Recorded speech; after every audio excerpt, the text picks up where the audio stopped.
Irmãos e irmãs, na quarta-feira de cinzas, nós iniciamos o tempo da quaresma. Hoje é somente o primeiro domingo da quaresma.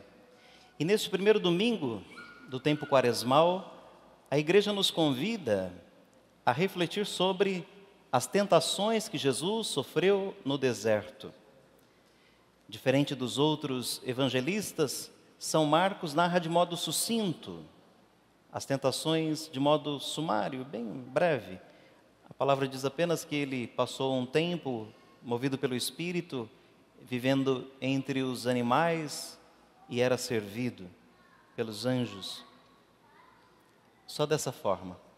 Mas isso também nos ajuda que seja assim sumária a descrição, porque hoje, na verdade, o principal não seria falar das tentações que Jesus sofreu no deserto, mas da aliança que Deus celebrou com a humanidade. Deus celebrou conosco uma aliança.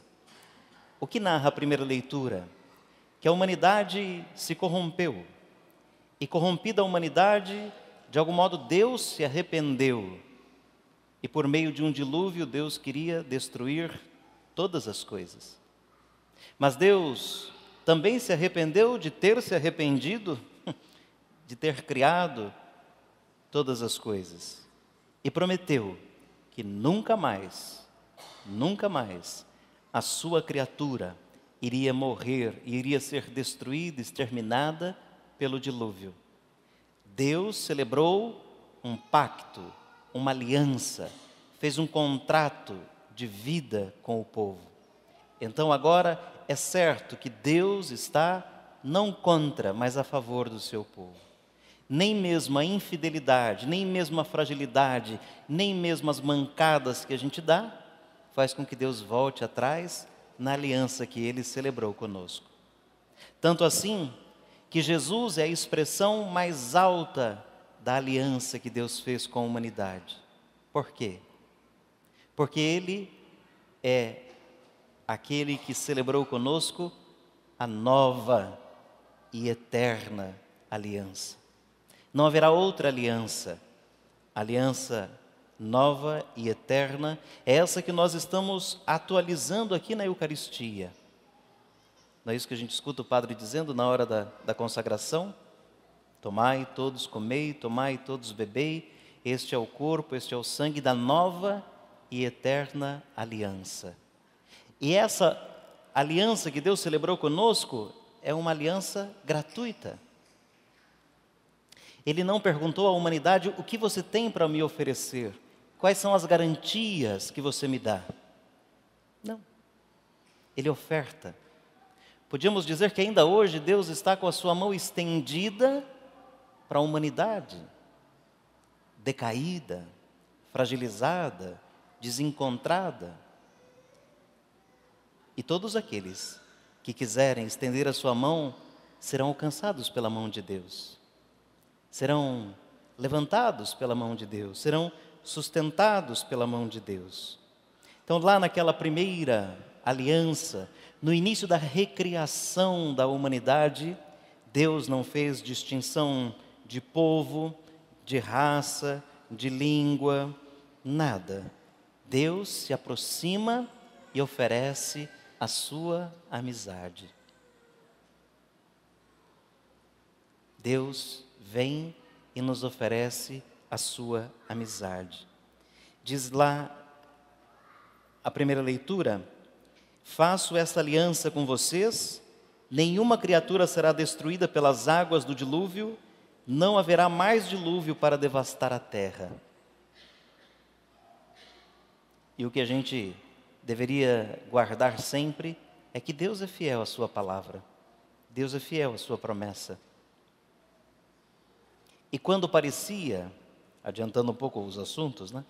E quando parecia que tudo desandaria, quando o próprio Filho de Deus, que veio para selar essa nova aliança conosco, morreu, quando parecia que tudo se acabou, Deus o ressuscitou. Não há mais força que vença a mão de Deus. não há poder vitorioso sobre a força de Deus.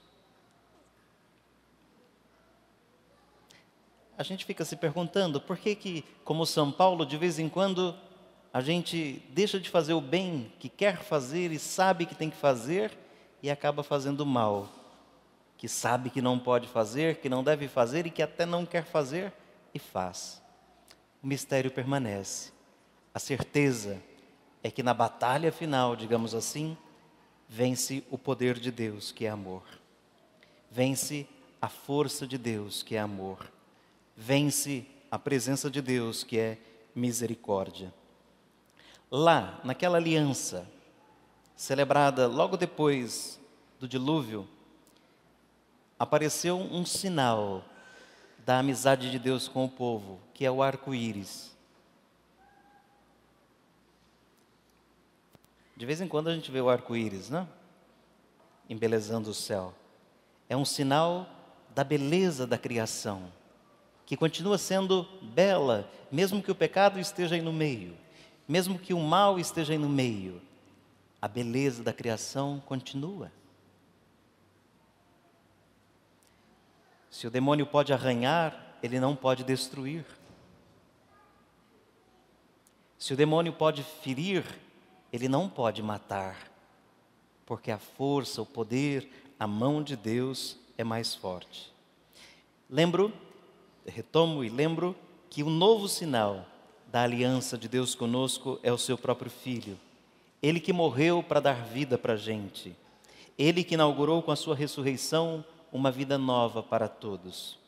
Fiquem assim, certos de que aqui não estou dizendo que tudo aqui na vida humana terrestre vai ser só desgraça e toda graça vai ser depois. Não.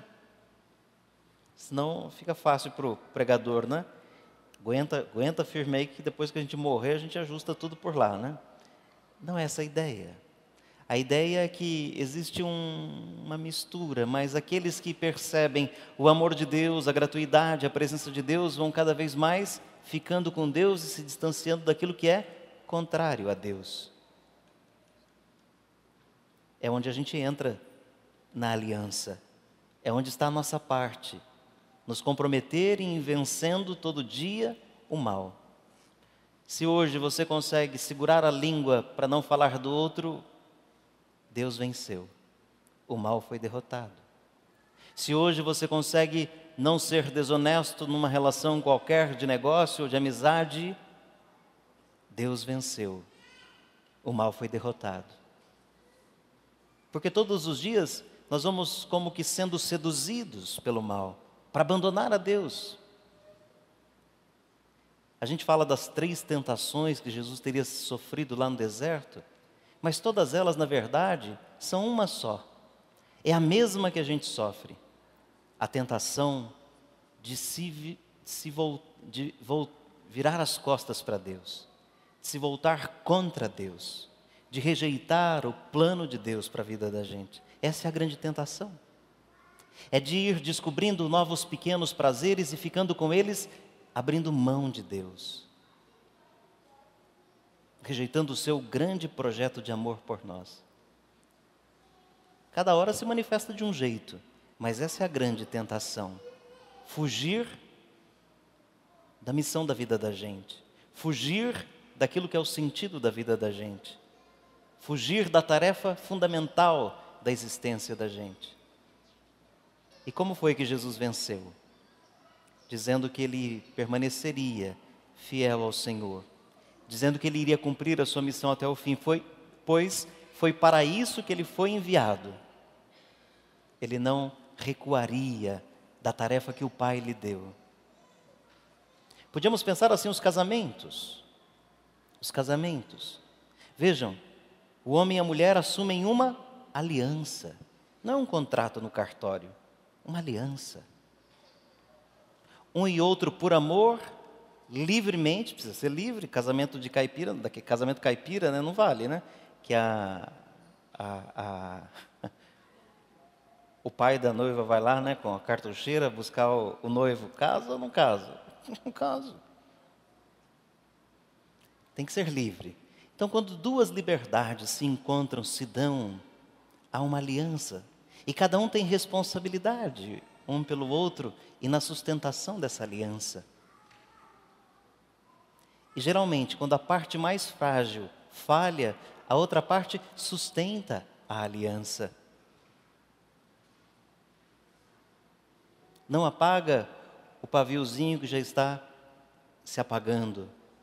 Não quebra a vara que já está se quebrando, mas sustenta. Veja, se não for assim, vocês podem reagir, claro, né? Mas quando você está com alguém que ama você, a pessoa conhece você, né? Bastante, pelo menos, não tudo, mas bastante. Pelo menos alguns comportamentos, algumas reações, elas são passíveis de conhecimento. E você sabe as fragilidades do outro. Tanto é assim que numa hora de desentendimento, de briga, o que você faz? Só ataca a fragilidade do outro, né? Vai lá na gaveta, no armário, e você sabe quais são os pontos. Aí você vai um por um, pá, pá, pá, pá. Quase um voodoo, né? Pá, pá. Vai atacando a fragilidade. Mas quando o seu amado, a sua amada é atacada por outro, você é o primeiro a defender as partes mais frágeis daquele que você ama. Porque você sabe quais são as partes frágeis. Então não vai deixar que um outro qualquer, destrua. Então Deus é sempre a parte mais forte dessa relação e dessa aliança. Deus nos sustenta nas horas mais frágeis. Quando alguém diz assim, padre, meu pecado é tão grande, acho que Deus nem me perdoa. Olha que blasfêmia, que heresia, que bobajada. Quer dizer que você é mais forte que Deus, que você cometeu uma coisa que Deus não tem capacidade, de perdoar? Olha, isso que é a presunção da presunção, né? Ter criado algo, cometido algo que Deus não tem poder de perdoar. Então, volto para terminar. A principal tentação é a de abandonar a Deus, abandonar o projeto de Deus. E isso se manifesta de muitas formas. As 3 que aparecem nos evangelhos nos falam da tentação do poder, do ter e do prazer. Né? O poder, a fama e o prazer pode nos afastar de Deus. Quando a gente se enche da gente, é claro que a gente se esvazia de Deus. Não sei se vou me lembrar direitinho, mas uma frase de Santo Agostinho que nos faz entender isso é assim: o pecado ou a rejeição de Deus, né? É amar tanto a si mesmo, mas amar tanto a si mesmo até negar a Deus. Quando na verdade a gente devia fazer o contrário: amar tanto a Deus até negar a si mesmo. Amar tanto a Deus a chegar ao ponto de negar si mesmo.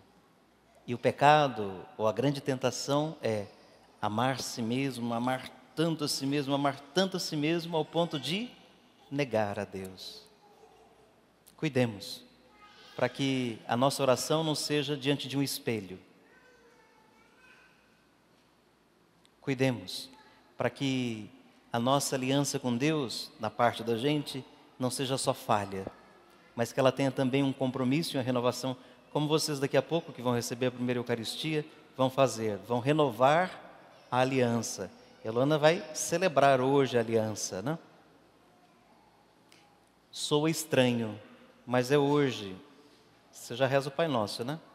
Só que era uma oração meio surrupiada, né? Porque, bem entendido, né? Porque é daqui a pouco, no batismo, que a Luana será, além de filha dos pais dela, filha de Deus. É a hora que a gente se torna filho de Deus que a gente pode rezar o Pai Nosso. Mas você já aprendeu, não tem problema, continua agora, mas com dignidade e justiça. Então daqui a pouco, você vai deixar de ter aquela sentença de morte. Quando a gente nasce da barriga da mãe, a gente tem de fato uma sentença de morte. A gente diz assim, né? A única certeza que a gente tem na vida é que um dia vai morrer. Não é assim? Só que essa é uma certeza pagã. mas tudo bem, é verdadeira. Nasceu do ventre da mãe, a morte é uma sentença, vai morrer.